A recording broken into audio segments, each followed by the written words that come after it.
Alrighty, James Tynion's Batman Volume 4 and 5.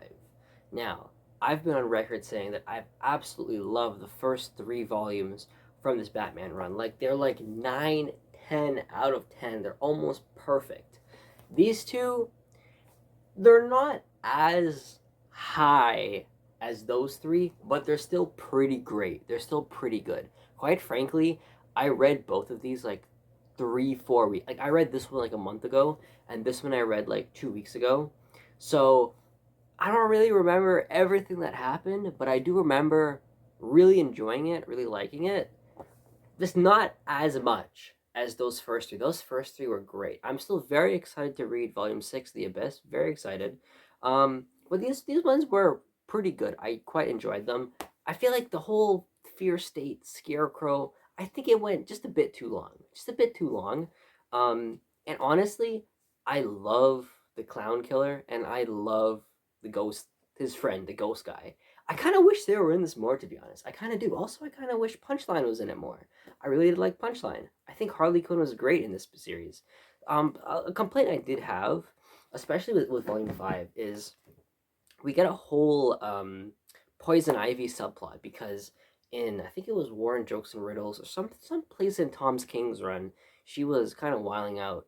And in this, we kind of get a weird conclusion where there's two Poison Ivies and they merge together, and it says like you need to read Everybody Loves Ivy and Catwoman #3, and it's the same thing where it's like in Tom King or King's run, they shoot Nightwing in the head, and then you have to read Nightwing's book to understand what happens between that, and then later in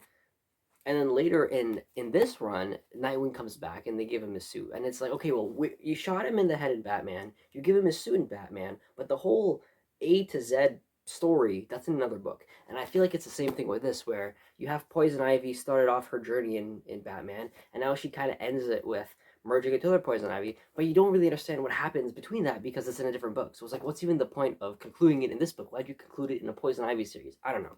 That's a little nitpick frustration I have. The art in this book is fantastic. Jorge Jimenez did most of it. Boy, does it look like a A-list Batman book. It looks great. It looks fantastic. No complaints with the art. I love it. It's great. I feel like there is one too many characters in it. Just like there's like 6 different bad guys. There's a whole underground syndicate, which I did kind of like. Some of the characters that were hit or miss for me.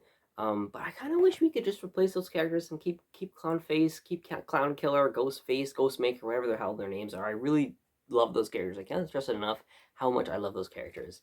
Um, but yeah, overall, I'd give both of these like 8 out of 10. Not as fantastic as those first 3 volumes, but still pretty great. I know this review is extremely vague. It's just literally been a month since I've read this, so I'm trying to piece together things that I remember reading that I can talk about. But yeah, it's definitely, I feel like these two are just more of a kind of a turn your brain off, just like indulge in the madness reads. They're not as emotional as and like kind of impactful as the other volumes, but that's not necessarily a bad thing. I am very curious to see how it concludes with Volume 6. I hope it ends on a super high note. I'm looking forward to reading it. I have so much stuff to catch up. I don't know when I'm going to get to that, but yeah, solid reads. Solid reads.